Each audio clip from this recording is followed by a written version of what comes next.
sandingkan kami ya Allah, sandingkan seluruh keluarga kami, sandingkan ayah ibu kami, kelak di akhiratmu bisa bersanding dengan Rasulullah di dalam surga, bisa bersanding dengan orang-orang yang kau kasih. Amin ya Allah ya Rabbal.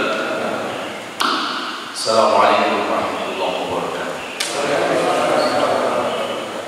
Alhamdulillahirabbil alamin. Allahumma shalli ala Muhammad wa ala alihi wa sahbihi wa barik wa sallim ajma'in. Rabbi zidna ilma wa alhiqna bis-sholihin wa tawaffana muslimin. Amin ya Allah ya Rabbal. Bapak Ibu jamaah sekalian yang dirahmati Allah, alhamdulillahirabbil alamin. Kita bersyukur kepada Allah. Allah masih memberikan kesempatan kepada kita untuk menikmati indahnya kehidupan dunia ini. Kita berharap kepada Allah, mudah-mudahan nikmat hidup yang masih Allah berikan kepada kita ini bisa kita manfaatkan, bisa kita pergunakan untuk memperbaiki diri kita, untuk mendekatkan diri kepada Allah Subhanahu wa taala. Amin ya Allah ya Rabbal. Summa latus'alunna yauma idzin 'anil na'im. Semua kenikmatan-kenikmatan yang Allah berikan dalam kehidupan dunia ini kelak ada pertanggungjawabannya. Jadi tidak ada nikmat yang Allah berikan ini gratis.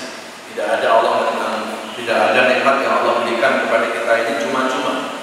Semuanya nanti akan ada hisabnya. Semua nanti ada pertanggungjawaban di hadapan Allah Subhanahu wa taala. La yazatu qadama 'abdin hatta tus'ala an arba'in. Tidak akan melangkah kaki manusia pada hari kiamat kecuali akan dimintai 4 pertanggungjawaban di hadapan Allah. Apa 4 pertanggungjawaban itu? Yang pertama adalah an umrihi fi ma'afna. Umur yang Allah berikan kepada kita ini digunakan untuk apa? Nanti akan ditanyakan oleh Allah Subhanahu wa taala. Kemudian yang kedua, an ilmu. Jadi, ilmu yang sudah kita pahami selama ini, ilmu yang sudah kita dapatkan selama ini, mampu nggak membawa perbaikan-perbaikan ini? Dan yang ketiga, kita akan ditanya an ahli, keluarga kita.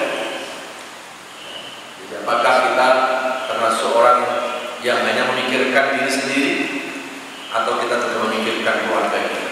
Ya ayyuhalladzina amanu qu anfusakum wa ahlikum nar.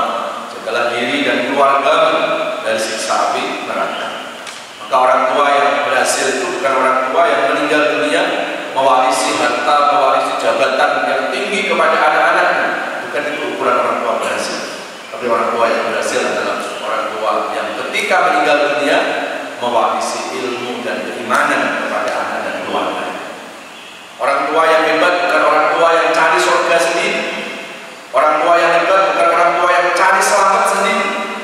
Tetapi orang tua yang hebat adalah orang tua yang memprotek terhadap keselamatan dirinya sendiri, tetapi juga menjadi jalan keselamatan buat keluarganya. Maka ketika subuh-subuh ini kita sudah bisa datang ke masjid, pastikan bahwa yang di rumah keluarga kita ini sudah sholat subuh juga. Kalau sampai kita sudah sholat subuh, keluarga kita kesiangan subuhnya, kita nanti akan dimintai pertanggungjawaban di hadapan Allah. Ada orang tua yang masuk surga gara-gara keluarganya, gara-gara anaknya, tapi juga ada orang tua diseret-seret ke neraka gara-gara anak dan keluarga. Jadi ini yang ketiga. Yang keempat, kita akan ditanya, akan dimintai pertanggungjawaban oleh Allah fi mali, harta. Ya, harta yang kita dapatkan ini min aina ila ain. Dari mana kita peroleh? Dari cara yang halal atau haram? Dan setelah kita sudah mendapatkan harta, dikemanakan harta itu? Apakah hanya untuk membahagiakan diri sendiri, atau kita juga gunakan untuk membahagiakan orang lain? 4 pertanggungjawaban ini kelak akan dihisab oleh Allah. Kita akan dimintai pertanggungjawaban di hadapan Allah Subhanahu wa taala. Bapak Ibu jamaah sekalian yang dirahmati Allah, masih dalam suasana bulan Syawal, saya mengucapkan Allahumma ja'alna min al-'aizin wal faizin. Taqabbalallahu minna wa minkum. Taqabbal ya. Mohon maaf lahir. Mudah-mudahan setelah Ramadan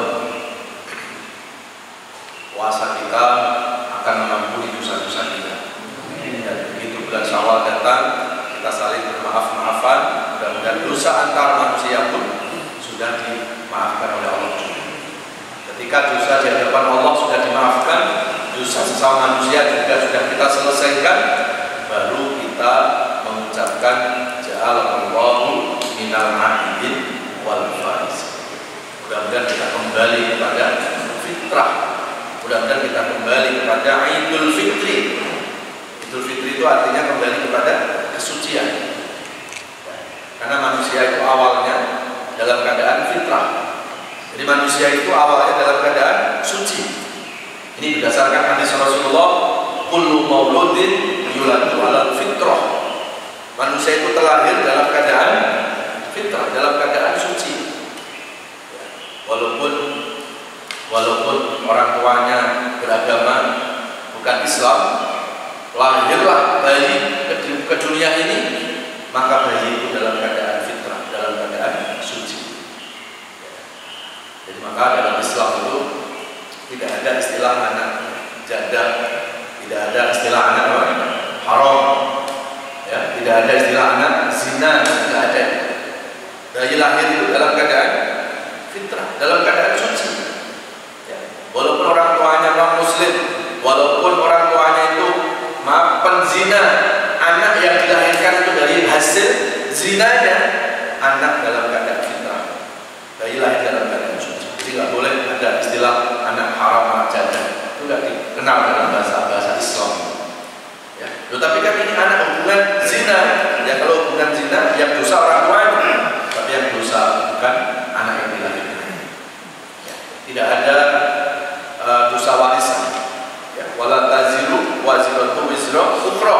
Jadi tidak ada yang namanya dosa warisan karena orang tuanya zina, terus anaknya hasil zina terus dikatakan haram, ya. Yang haram perbuatan orang tuanya kalau anak itu dalam keadaan fitrah.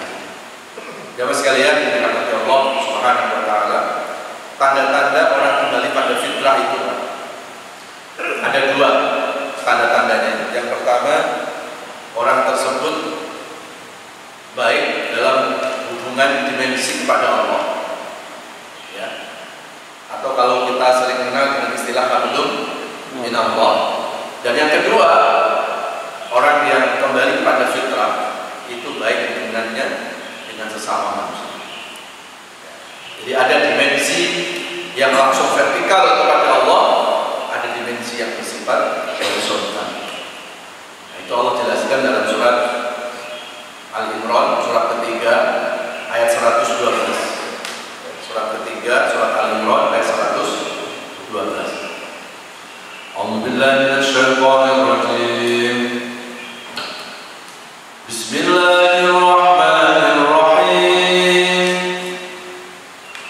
Duribat 'alaihimud dhillatu aynama suqifu illa bihablin minallahi wa hablin minan nas wa ba'u bi ghadabin minallahi wa duribat 'alaihimul maskanah. Dzalika bi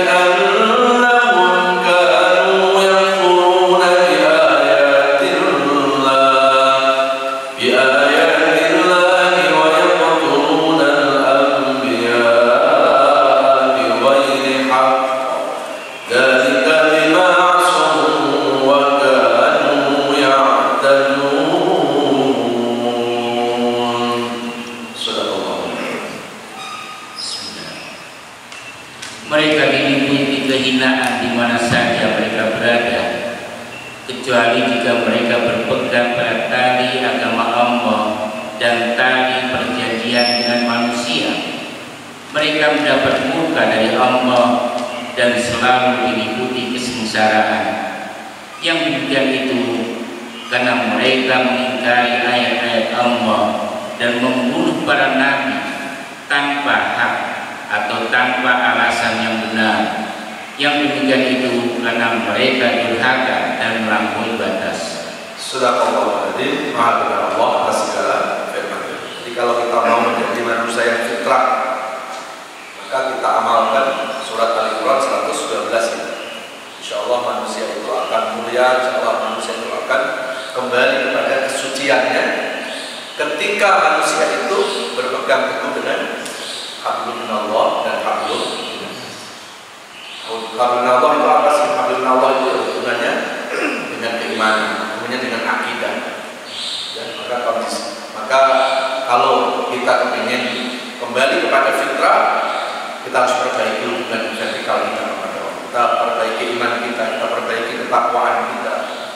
apalagi dalam kondisi-kondisi seperti saat ini ya. Kalau iman kita tidak kuat, kalau iman kita tidak kokoh, kita akan terombang-ambing oleh keadaan-keadaan seperti sekarang. Kalau iman kita tidak kuat dalam kondisi seperti ini, maka kita akan mudah cemas, kita akan mudah panik, kita akan mudah depresi, kita akan putus asa, kita akan stres. Jadi sesungguhnya orang stres itu bukan karena problemnya, ya, orang stres itu karena ada masalah dengan keimanannya. Kan sering orang selalu mengatakan, ya saya stres ini karena masalah berat, makanya saya stres. Padahal bukan karena masalah yang membuat orang stres, karena mungkin orang itu tak ada masalah. Ya. Orang yang hebat itu bukan orang yang tidak pernah punya masalah, tapi orang yang hebat adalah orang yang mampu melewati masalah. Jadi nggak mungkin manusia itu lepas dari persoalan, tidak mungkin manusia itu lepas dari permasalahan-permasalahan. Maka jangan pernah salahkan masalah. Ya. Nah, maka kita perlu untuk mencarikan solusi dari menyelesaikan masalah. Ya. Maka ketika orang itu imannya baik, kalau orang takwanya baik, pasti akan baik dalam menghadapi masalah. Orang yang imannya baik itu pasti akan mudah ikhlas. Dan ciri orang ikhlas itu tidak mudah panik, tidak mudah cemas, tidak dihantui ketakutan dalam menghadapi hidup. Ngapain kita orang beriman harus takut menghadapi hidup? Hidup sudah diatur oleh Allah, kita tinggal jalan saja. Kita tidak bisa mengatur Tuhan. Orang stres itu karena sok pengen mengatur Allah. Orang stres itu karena apa? Dia berusaha untuk memaksa Allah untuk mengikuti seleranya, untuk mengikuti kemauannya. Tidak mungkin kita paksa Allah untuk mengikuti kemauan kita, karena hidup ini bukan mau-maunya kita. Hidup ini mengikuti maunya Allah Subhanahu wa Ta'ala. Maka keimanan ketakwaan itulah yang akan membawa penyelesaian masalah. Orang yang imannya baik pasti akan baik pula dalam menghadapi persoalan-persoalan dalam kehidupan. Ini Allah jelaskan di surat Al-Hadid, surat ke-57 ayat 22 sampai 23. Surat 57 ayat 22 dan 23. A'udzubillahi minasyaitonir rajim. Bismillahirrahmanirrahim.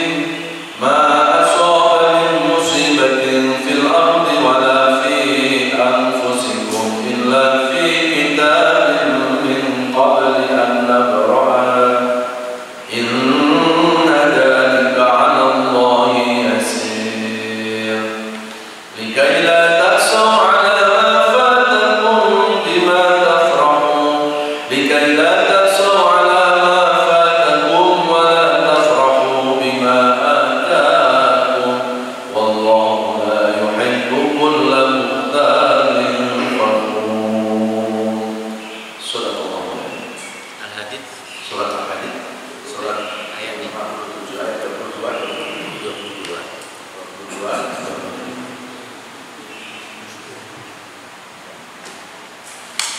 setiap bencana yang menimpa di bumi dan yang menimpa dirimu sendiri, semuanya telah tertulis dalam kitab atau lauh mahfuz sebelum kami mewujudkannya.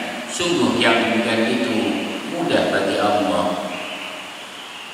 Agar kamu tidak bersedih, agar kamu tidak bersedih hati terhadap apa yang luput dari kamu, dan tidak pula terlalu gembira terhadap apa yang diberikannya kepadamu. Dan Allah tidak menyukai setiap orang yang sombong dan membanggakan diri. Surat Al-Hadid, maha Allah atas segala firman. Juga sekarang ini surat Al-Hadid ayat 22-23. Apapun yang terjadi di muka bumi ini itu sudah disekenalikan. Tidak ada sesuatu yang terjadi itu karena kebetulan atau karena sial, tidak ada. Yang nggak baik menurut kita belum tentu nggak baik menurut Allah, dan itu juga sebaliknya. Allah yang tahu mana yang terbaik buat manusia. Ya. Dengan adanya COVID, ya paling tidak ini menyadarkan manusia supaya manusia tidak bisa kepala. Hanya cuma Allah turunkan COVID yang nggak nampak oleh manusia, yang nggak nampak oleh mata manusia. Dunia Banyak orang-orang yang mengaku dirinya paling pintar, ternyata menjadi bodoh di depan COVID. Ya, ini cara Allah untuk mendemonstrasikan kemahabesarannya, supaya manusia tidak sombong, supaya manusia tidak membesarkan kepala. Ya, mas sekalian, dirahmati Allah. Lalu apa tujuannya Allah itu menurunkan masalah, menurunkan bencana? Ayat ke-23 ini, bikailah taksol ala ma fatakum wa la tafrahu bima atakum. Supaya kita jangan menjadi orang yang terlalu sedih dan juga jangan menjadi orang yang terlalu riang gembira. Kita hidup biasa-biasa saja. Kenapa? Karena hidup tidak selamanya senang terus, dan hidup juga tidak selamanya susah terus. Inna ma'al usri yusra, bersama kesulitan itu selalu akan ada kemudahan. Jadi ketika kita mendapatkan ujian, kita tidak usah terlalu bersedih hati, tapi ketika kita mendapatkan kenikmatan, kita tidak usah kita terlalu merasa gembira ya. Kita hidup ini sudah ditetapkan oleh Allah. Ya. Apa yang terjadi dalam hidup ini itu mengikuti skenario-nya Allah, bukan mengikuti selera kita, bukan mengikuti kemauan kita. Ya. Ada yang bertanya, sampai kapan Pak saya menghadapi hidup seperti ini? Gak usah kita mendikte Allah, gak usah kita bertanya sampai kapan, sampai Allah merubah ketetapan sendiri. Jadi gak usah kita menuntut ya sampai kapan hidup seperti ini. Ya Allah merubah ketetapan sendiri. Jamaah sekalian dirahmati Allah Subhanahu wa ta'ala. Inilah tanda orang yang kembali kepada fitrah, tidak akan mendapatkan kehinaan, tidak mendapatkan kesusahan dan kesengsaraan ketika manusia itu punya hubungan vertikal kepada Allah. Kemudian yang kedua, manusia harus punya hubungan baik terhadap sesama manusia lainnya. Makanya kenapa manusia disebut makhluk sosial, ya, karena manusia tidak bisa hidup sendiri. Ya, jangankan kita bertetangga dan masyarakat, ya, Pak Ustadz ceramah aja nggak bisa sendirian. Coba kalau ceramah sendiri di sini, nggak ada jamaah, kira-kira pasti orang ngomong mulai kapan Pak Ustadz? Jangankan tausiah, jangankan ceramah, Bapak Ibu senyum saja bisa nggak sendirian senyum? Ya gila. Butuh orang lain. Itu menunjukkan bahwa manusia itu tidak boleh apatis dalam hidup ini. Manusia itu harus bersosial, manusia itu harus berinteraksi, manusia itu harus punya solidaritas, harus punya kepekaan, harus punya empati, harus punya kepedulian terhadap orang lain. Apalagi kita lihat sekarang ini saudara-saudara kita yang ada di Palestina dalam keadaan yang teraniaya, ya, dalam keadaan yang sangat mencekam. Ya, kemarin juga sempat ternyata terjadi perang. Ya, dalam kondisi seperti ini kita nggak boleh hanya berpikir untuk diri sendiri. Ngapain kita mikirin Palestina? Kita mikirin negeri kita sendiri. Orang yang ngomong begini, berarti dia telah melihatkan ya satu ketidakpahaman tentang agama. Ya, jadi kalau ada orang ngomong udahlah, nggak usah pikirin urusan Palestina, kita mikirin diri sendiri saja. Itu pertama melihatkan kualitas dari agamanya dan juga melihatkan kebodohannya. Ya, nggak usah kita bicara tentang agama. Ya, kita bicara sisi kemanusiaan saja. Ya, kalau anak kita terdolimi, kalau anak kita tersakiti, kita pasti akan merasakan sakit di sana. Ya, dan begitulah seharusnya seorang Muslim ketika ada saudaranya yang dalam keadaan didolimi, dia harus merasakan kedoliman yang dirasakan ini. Ya. Jadi kalau hari-hari ini orang selalu meriak kita harus Pancasila, Pancasilanya di mana? Kalau orang itu tidak peduli terhadap saudara-saudara yang dijajah. Keadilan sosial itu kan bagian dari Pancasila, dan banyak kehidupan sosial saudara-saudara kita di Palestina itu Pak, itu mereka teraniaya di sana, terputus di sana. Mereka tidak bisa melakukan interaksi sosial, mereka tidak bisa melakukan ibadah di masjid-masjidnya, mereka dalam keadaan ketakutan. Ini adalah merupakan panggilan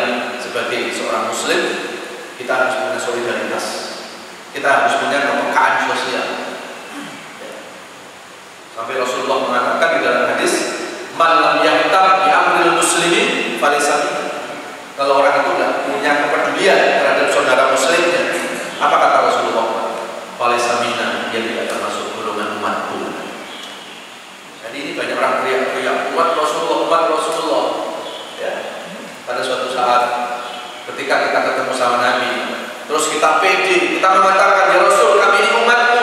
Kata Nabi, enggak, engkau enggak umatku, karena engkau enggak warisi akhlakku, karena engkau enggak warisi sifat-sifatku. Sifat-sifat Rasulullah itu apa? Kepedulian. Rasul sangat peduli terhadap sesama manusia. Jangankan sesama orang Islam, kepada orang yang di luar Islam saja, Rasulullah itu sangat empati. Rasul sangat punya kepedulian. Ya, coba kita buka beberapa riwayat dalam hadis ini.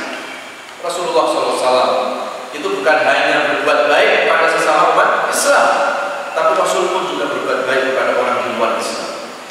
Ketika ada seorang wanita Yahudi di Madinah itu dipermalukan oleh sebagian orang-orang yang ada di pasar Madinah, dan kebanyakan orang-orang yang ada di pasar itu adalah orang Islam. Maka Nabi marah besar. Nabi marah besar, dan Nabi menyuruh kepada sahabat-sahabat, siapa yang melecehkan wanita Yahudi itu, tolong bawa orang itu di hadapan. Nabi marah besar. Dan itu bukti Pak, bahwa Nabi kalau sudah berbuat baik itu nggak pernah bicara agama. Nabi lebih melihatkan dari sisi kemanusiaan. Walaupun orang itu berbeda agama, tetap saja nggak boleh disakiti, karena kita pun nggak mau disakiti oleh orang yang berbeda agama juga. Ya. Jadi dalam urusan kemanusiaan, Rasulullah SAW itu sangat menjunjung tinggi hak asasi manusia. Ya. Dan masalah Palestina ini sudah bukan masalah agama, ini sudah urusan kemanusiaan. Ya. Jadi kalau sampai ada orang Islam tidak punya kepedulian, yaitu tidak bukan keislamannya. Dia mengatakan bukan Ustaz, dia mengatakan Rasulullah. Kalau sampai ada orang tidak punya kepedulian terhadap orang lain, orang itu tidak termasuk golongan umat. Terus umat siapa kita? Jadi jangan kita merasa seolah-olah kalau pengen jadi umat Nabi hanya sholat kok, puasa kok, belum cukup itu Pak. Ya, Rasulullah itu sangat baik dengan semua manusia walaupun berbeda. Maka di dalam Islam itu persaudaraan itu ada 4. Ada ukhuwah Islamiyah, yaitu persaudaraan sesama umat Islam. Ya, ada lagi ukhuwah basyariyah, persaudaraan sesama manusia. Ini nggak bicara agama, ya, lebih melihatkan sisi kesamaannya, sisi kemanusiaannya. Dan yang ketiga ada ukhuwah watoniyah, persaudaraan sesama anak bangsa, hubul waton dengan iman. Cinta tanah air adalah bagian daripada keimanan. Dan yang keempat adalah saudara ukhuwah makhlukiyah, persaudaraan sesama makhluk Allah. Kalau sesama makhluk Allah ini enggak cuma hanya kepada manusia, tapi sesama makhluk Allah. Makhluk Allah enggak cuma manusia, ada jin, ada binatang, ada tumbuh-tumbuhan. Maka kita pun harus berbuat baik kepada mereka. Maka kenapa Rasulullah menganjurkan kalau kita masuk rumah, ya, fa idza dakhaltum al-bait fa afshus salam. Kalau masuk rumah ucapkan salam. Ya. Sahabat bertanya, ya Rasulullah, kalau di rumah nggak ada siapa-siapa, apakah dianjurkan mengucapkan salam? Ya, katanya. Karena di dalam rumah itu tidak selamanya makhluknya bernama manusia. Di dalam rumah itu ada makhluk yang bukan manusia. Siapa? Bisa dari bangsa jin. Walaupun di rumah kosong Pak, kita disuruh untuk membaca salam. Itu bukti bahwa Islam itu menghargai persaudaraan, walaupun bukan kepada sesama manusia, termasuk kepada bangsa jin. Jadi membaca salam itu sebetulnya bagian dari apa? Dari hubungan baik kita terhadap bangsa-bangsa jin. Kenapa? Karena jin itu makhluknya Allah. Ya. Kemudian jangan kita merusak alam. Di surat Al-Baqarah surat kedua ayat yang ke-11 dan 12, wa idza qila lahum la tufsidu fil ardh. Jangan membuat kerusakan terhadap alam ini. Karena alam ini saudara kita, keluarga besar kita, enggak boleh kita rusak. Ya. Kemudian enggak boleh kita menyakiti binatang. Sampai Rasul mengatakan, fa idza tabaqtu fa absinuha. Kalau kita memotong hewan, maka potonglah dengan pisau yang tajam. Biar apa? Biar tidak lama saat sekarat, saat kalau pakai pisau yang tumpul Pak, itu kan akan lama ya sekaratnya si binatang, itu berarti akan menyakitinya ya. Jangankan kita menyakiti manusia, menyakiti binatang saja tidak boleh dalam Islam. Kata Rasulullah, ada orang masuk neraka bukan karena dosa besar, dosa-dosa yang dianggap sepele kata Nabi. Kemudian sahabat bertanya, kenapa Rasulullah orang itu tidak bisa masuk surga?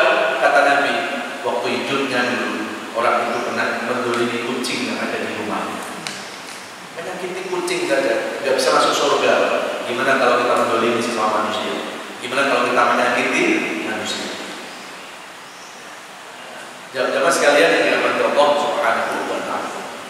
Maka dalam kondisi seperti ini, paling tidak ya kita mendoakan saudara-saudara kita yang berpuasa. Tiap sholat 5 waktu usahakan kita membaca qunut nazilah. Jadi qunut nazilah itu bukan harus dibaca di saat sholat subuh saja. Setiap sholat 5 waktu boleh kita untuk melakukan qunut nazilah. Kapan qunut nazilah itu dibaca? Ketika terjadi mara bahaya, bencana, ya, termasuk terjadi peperangan, kita boleh untuk selalu mendawamkan qunut nazilah. Ya. Jadi berdoa itu bagian dari apa? Dari solidaritas kita terhadap sesama kaum muslimin, terhadap saudara-saudara kita yang ada di Palestina. Jamaah sekalian yang dirahmati Allah Subhanahu wa Ta'ala, coba kita buka ayatnya, yaitu surat At-Taubah surat 9 ayat 71. Surat 9 ayat 71. A'udzubillahi minasyaitonir rajim. Bismillahirrahmanirrahim. Wal mu'minuna wal mu'minatu ba'duhum awliya'u ba'd.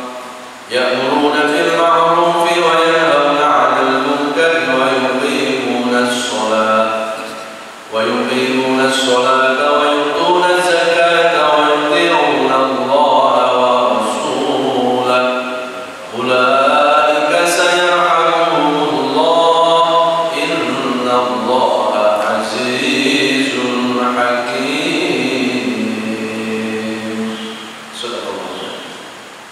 Dan orang-orang yang beriman, laki-laki dan perempuan, sebagian mereka menjadi penolong bagi sebagian yang lain.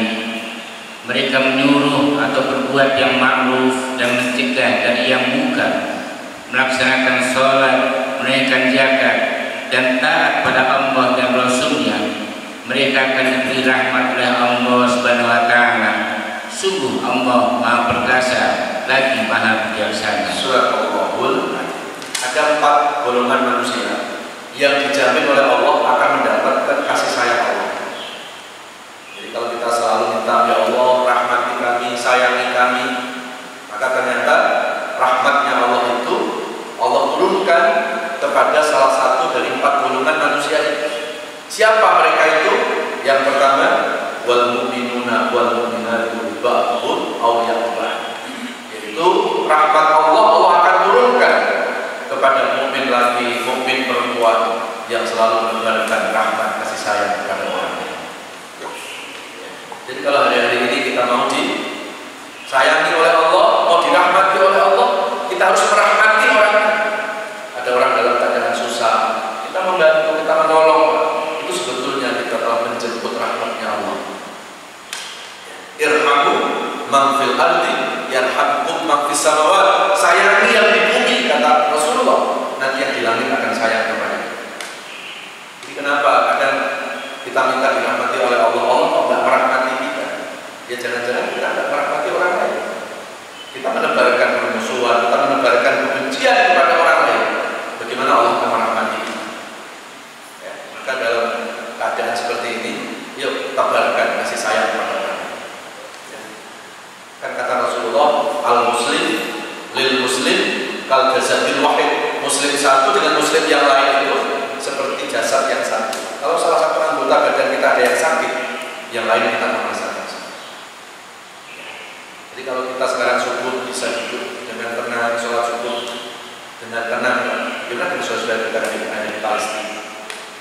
Dia sholat dalam ketakutan, suara bom masih terjadi di mana-mana, anak-anak kecil pada ketakutan, orang tua kehilangan anak-anak, kehilangan orang tua. Kita harus merasakan, kita harus punya empati. Jadi kalau kita tidak bisa datang ke sana, minimal kita mendoakan. Sudah bantu, sudah enggak nyala-nyalain sama orang yang punya solidaritas, yang punya kepedulian ke sana. Jadi kalau sampai orang sudah tidak punya kepedulian, itu artinya orang itu sudah dikeraskan hatinya oleh Allah. Summa qasat qulubuhum min ba'di dzalika fa hiya tarjar bi awasat qaswa. Kalau orang sudah dikeraskan hatinya oleh Allah, lebih keras daripada batu yang keras, itu kata Tuhan.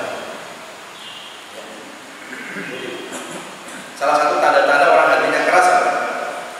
Pertama, tidak bisa melihat kebenaran. Ya. Yang kedua, susah diajak menuju kebaikan. Dan yang ketiga, dia tidak punya empati, tidak punya kepedulian. Jadi hidupnya itu hanya mikirin diri sendiri saja. Ngapain mikirin orang lain? Kita aja diri sendiri. Tanda-tanda orang yang dikeraskan hati oleh Allah Subhanahu wa Ta'ala. Dan penyebab kerasnya hati apa, Pak? Penyebab kerasnya hati adalah hukum dunia. Wa karahiyatul maut, terlalu cinta dunia dan lupa terhadap kematian. Ya. Jadi kalau orang sudah tertutup hatinya dengan dunia, ya susah untuk merasakan, ya, untuk punya empati, punya kepedulian terhadap orang lain. Ya. Kemudian kalau mau dirahmati oleh Allah, kita selalu berbuat ma'ruf, berbuat kebaikan. Jadi jangan kita puas dengan kebaikan yang kita lakukan untuk diri sendiri. Kita harus menjadi jalan kebaikan buat orang lain juga. Ya, jangan kita mencari selamat sendiri. Kita harus menjadi jalan keselamatan buat orang lain. Kemudian kita mendirikan sholat, melaksanakan zakat, selalu tetapi Allah dan Rasulnya, maka mereka itulah orang-orang yang mendapat rahmatnya Allah Subhanahu wa Ta'ala. Mudah-mudahan kita semua termasuk di dalamnya. Amin ya Allah ya Rabbal alamin. Baik, saya kira itu kajian kita pada subuh kali ini. Sebelum diakhiri, saya kasih kesempatan kepada Bapak Ibu kalau ada pertanyaan silakan. Ya, langsung saja barangkali ada pertanyaan silakan. Ya, satu, ada lagi.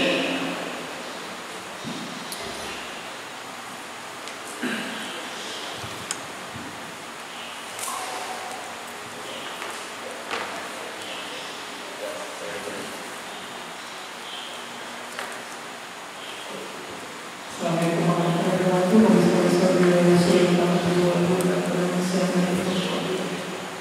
Saya ingin menanyakan mengenai ayat Al-Hadid ayat 23, di mana di situ dibilang akan menjelaskan yang demikian itu supaya kamu jangan berduka atau berduka cita terhadap apa yang luput dari kamu, dan supaya kamu jangan terlalu gembira terhadap apa yang diberikannya kepadamu. Dan Allah tidak menyukai setiap orang yang sombong lagi membanggakan diri. Jadi bagaimana kita cara bersyukur, Pak Ustaz? Karena kan kadang-kadang orang tidak sadar ya, ujung diri itu ada, rasa sombong itu ada, meskipun tidak terlihat. Itu saja. Assalamualaikum warahmatullahi wabarakatuh. Ada lagi? Ya, cukup. Jemaah sekalian, dari rahmat Allah Subhanahu wa Ta'ala, surat Al-Hadid, surat 57 ayat 22, 23 itu satu paket. Jadi kalau kita membahas ayat 23, nanti kita harus membahas ayat 22. Ya. Karena kalau nanti kita memisahkan ayat itu, nanti interpretasinya, pemahamannya berbeda. Jadi surat Al-Hadid surat 57 ayat 22 itu ma asaba min musibatin fil ardi wala fi anfusikum illa fi kitabin min qabli an nabra'ahu. Apapun bencana yang terjadi di muka bumi itu sudah ditetapkan oleh Allah sebelum peristiwa itu terjadi. Jadi bukan peristiwanya terjadi baru takdir, tapi takdir ditetapkan dulu baru peristiwa itu menyusul. Maka kita tidak bisa menolak takdir. Kita tidak bisa melawan takdirnya Allah Subhanahu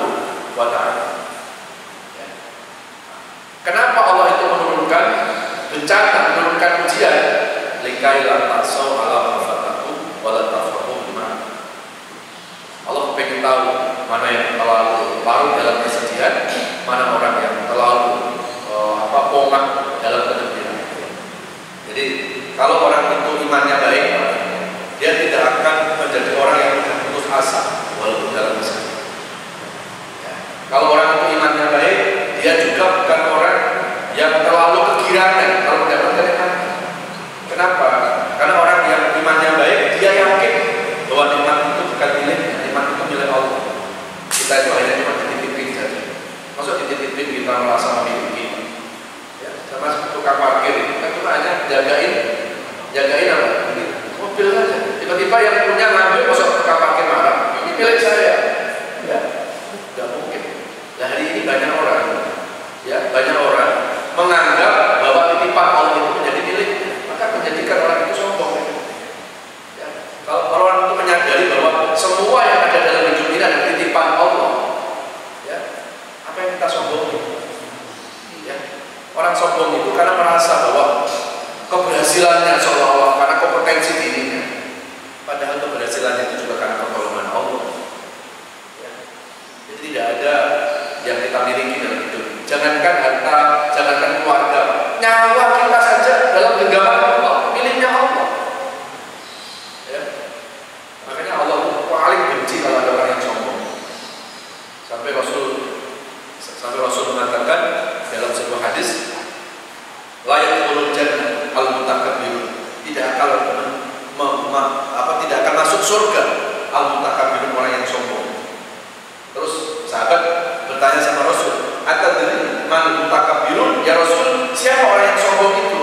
Kemudian Nabi menjawab, al-mutakabbirun alladzina yarudduna haqqa istiqrarnasi alaihi. Orang yang sombong itu orang yang susah menerima kebenaran.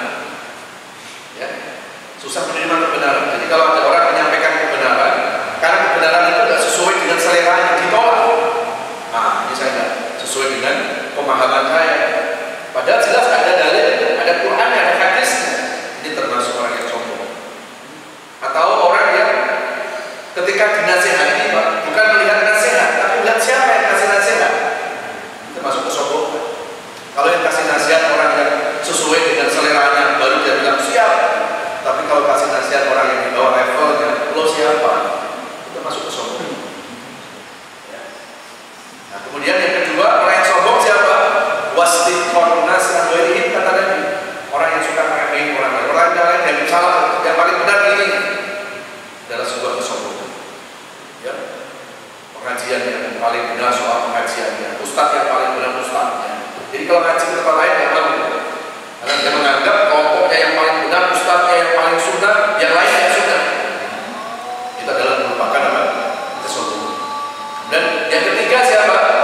Orang yang sombong yang ketiga adalah orang yang hidupnya enggan berdoa, orang yang tidak berdoa kepada Allah. Itu termasuk orang yang sombong. Jadi ketika orang itu tidak berdoa kepada Allah, itu termasuk kategori orang yang sombong. Loh, kenapa orang yang sombong adalah orang yang tidak berdoa kepada Allah? Sombongnya di mana? Sombongnya orang yang tidak mau berdoa sama Allah karena dia merasa tidak butuh Allah. Itu sombong. Ya, suruh berdoa, nggak usah berdoa sama Allah. Ngapain malu, kita melulu? Ya, itu sombong. Ya, sombongnya orang tidak berdoa itu karena dia tidak butuh Allah. Itu sombong. Ya, nah kemudian baru setelah itu adalah menyombongkan harta, ya, menyombongkan status sosialnya. Ya. Jadi sombong yang sesungguhnya itu bukan sombong dalam urusan dunia, sombong tidak menerima kebenaran, menganggap dirinya lebih baik, dan hidupnya enggak berdoa. Itu adalah sombong yang sesungguhnya. Ya, maka kita hindari dari sifat-sifat sombong. Ya, kuncinya apa? Kuncinya jangan pernah kita merasa bahwa apapun yang kita dapatkan itu karena kompetensi diri kita. Semua ini adalah pemberian Allah, dan semuanya akan kembali kepada Allah Subhanahu wa Ta'ala. Kita hanya dititipin saja. Ya. Baik. Kalau takdir itu kan tidak bisa diubah, Ustaz. Apa bedanya takdir dengan nasib, Ustaz? Ya. Kalau takdir itu merupakan ketetapan Allah. Ya. Kalau nasib itu sesuatu yang terjadi pada diri kita. Kalau takdir itu ada dua. takdir yang ta'alluqiyah, ada takdir yang qat'iyah. Kalau takdir yang ta'alluqiyah, takdir yang dihubungkan dengan usaha manusia. Seperti apa? Jodoh, rezeki, ya. Itu termasuk takdir yang ta'alluqiyah. Itu takdir yang masih digantungkan dengan usaha manusia. Jadi nggak boleh kita langsung berserah diri kepada Allah. Kalau memang takdir saya jadi orang kaya, walaupun saya tidak kerja tetap kaya. Kalau saya takdirnya memang miskin, walaupun kerja tetap miskin. Dengan nggak usah kerja, nggak bisa. Ini berkaitan dengan surat Al-Araf surat 13 ayat yang ke-11. Innallaha la yughayyiru ma biqaumin hatta yughayyiru ma bi anfusihim. Allah tidak akan merubah keadaan kita kalau kita sendiri tidak merubah keadaan kita. Itu kaitan dengan nasib. Ya. Tapi ada takdir yang qat'iyah, yang hak patennya itu milik Allah, tidak bisa diganggu-gugat. Apa itu? Al-maut, kematian. Kematian itu tidak ada hubungannya dengan usaha manusia. Maka saya katakan kematian itu tidak ada hubungannya sama sakit, kematian itu tidak ada hubungannya sama sehat, kematian itu tidak ada hubungannya sama usia tua, dan tidak ada hubungannya sama usia muda. Kematian itu hubungannya dengan takdir Allah. Jadi kalau ada orang ditanya, Ustaz, itu orang meninggal kenapa? Memang tua. Jadi dihubungkan sama usia tua. Padahal faktanya banyak bayi-bayi meninggal juga, padahal belum tua. Ya. Terus ada orang lagi itu meninggal kenapa? Memang udah sakit-sakitan. Dihubungkan sama sakit. Padahal faktanya berapa banyak orang yang badannya sehat meninggal tanpa gejala. Ya. Nah, ini disebut takdir yang qat'iyah. Takdir yang patennya milik Allah, itu kematian. Makanya kematian itu bukan untuk ditakuti, kematian itu untuk dipersiapkan saja. Ya, karena takut-takutnya nanti juga. Ya. Kematian itu bukan untuk ditakuti, tapi untuk dirindukan. Ini lebih aneh lagi. Maksud kematian dirindukan, ya bukan rindu matinya, tapi rindu hikmah di balik kematian. Karena kematian itu adalah awal perjumpaan seorang hamba dengan kekasih abadinya Allah Subhanahu wa Ta'ala. Maksud kekasih takutnya. Ya, itu surat Al-Ankabut surat 29 ayat 5 ini. Wa man kana yarju liqa Allah fa inna ajalallahi la'atwa bisami'illah. Barang siapa yang bertemu dengan Rabbnya, dengan kekasihnya Allah, maka kematian itulah pintunya. Hari ini banyak orang yang ingin ketemu sama Allah, mati gak mau. Terus kapan ketemunya kita? Hari ini banyak orang minta masukin surga. Ya nggak mungkin sekarang langsung masuk surga, mati aja dulu gitu. Jadi kalau masuk surga harus mati dulu. Masuk surga, iya. Mati mau? Enggak. Kapan masuk surga? Nah itu Pak. Itu dikuatkan dengan surat Al-Araf surat ke-7 ayat 34. Walikulli ummatin ajal fa idza jaa ajaluhum la yastakhiruna sa'atan wa la yastaqdimun. Setiap manusia itu ada ajalnya, ada jatuh temponya. Dan ketika ajal sudah datang, tidak bisa maju, tidak bisa mundur. Ya. Bapak sekalian yang dirahmati Allah, ya mudah-mudahan kita semua termasuk orang-orang yang selalu yakin dengan takdir Allah, dan kita juga termasuk orang yang berusaha untuk mencari takdir yang terbaik. Mudah-mudahan Allah melindungi kita dari takdir-takdir yang buruk yang menimpa kita. Amin ya Allah ya Rabbal Al-Fatihah. Alhamdulillah.